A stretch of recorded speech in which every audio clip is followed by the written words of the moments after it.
This man has only 6 months left to serve his prison sentence, but he does not know that a series of traps are waiting for him ahead. He is Frank Leone, an exceptionally well-behaved inmate at a low-security prison. On your feet, Leone. On your feet. You're being transferred. Transferred where? Talk to me. With no explanation at all, he is loaded onto a transport vehicle and taken to Gateway Prison, a brutal maximum security facility. As soon as he steps foot in Gateway, Frank receives a welcome that could not be worse.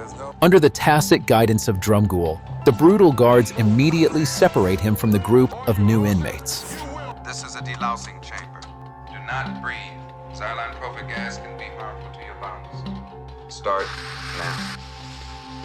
This bullying is not merely a display of power, but a psychological preemptive strike aimed at breaking his will from the very first seconds.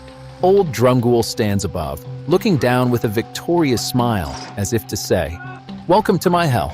It turns out that in the past, Frank had been imprisoned in the prison managed by Drumgoole. Later, Frank was brutally mistreated and denied permission to visit his dying adoptive father. He escaped, but returned to expose the brutality of the vile Drumgoole to the press. As a result, the warden Drumgoole was demoted and sent to this hellish Gateway prison. His purpose is clear: to force Frank to break the law, assault someone, or attempt to escape so he can increase Frank's sentence to life imprisonment. Frank's days of enduring and struggling psychologically began. Warden Drumgoole orders the head inmate to torment Frank as much as possible, led by the killer Chink Weber. Although provoked by Chink, Frank understands the rules of the game. He endures, waiting for the next 6 months to be released, but the evildoers will have to pay for their actions. In the dark prison, Frank still finds good friends, including a kind, chubby uncle named Eclipse, a talkative young man named Dallas, and especially his little brother First Base, who is also his close disciple. Warden Drumgoole sees this and targets Frank's group of friends. One day, little brother First Base speeds out of the prison yard in a vehicle that Frank and his friends have built.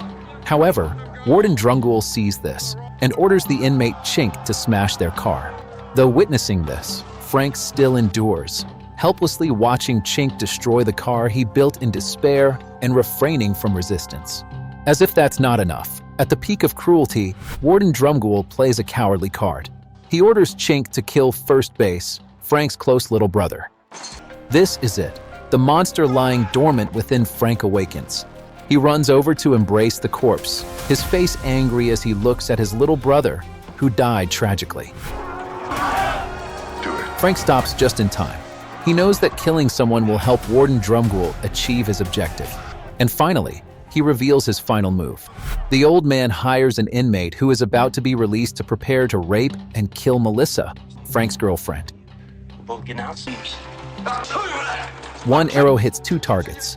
If Frank stays, his girlfriend will die. If Frank escapes, he will be shot down immediately by the guards. Without waiting long, Frank invites Dallas to plan an escape with him. That night, the two subdue the guard and escape through the prison corridors. Unfortunately, Dallas betrays him in exchange for an early pardon. The guards are already waiting at the exit and catch Frank. Not on schedule, Frank. I'm sorry, man. You were my ticket out of here. I'm sorry. Dallas, upon hearing this, cries out for the reward Warden Drumgoole had promised. But Warden Drumgoole coldly refuses and orders the guards to beat both of them. Refusing to give up, Frank and Dallas fight back against the guards. Seeing the situation getting out of hand, Dallas's conscience rises. He rushes out to distract them and sacrifices himself to help Frank escape. But Frank doesn't run away. With outstanding survival skills, Frank slips through a vent and finds Warden Drumgoole's office, capturing him.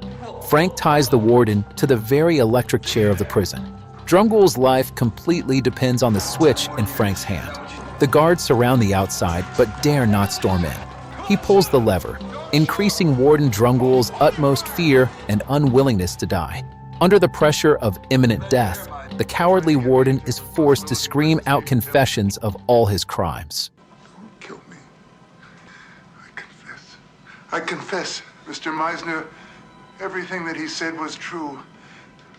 I set him up, everything.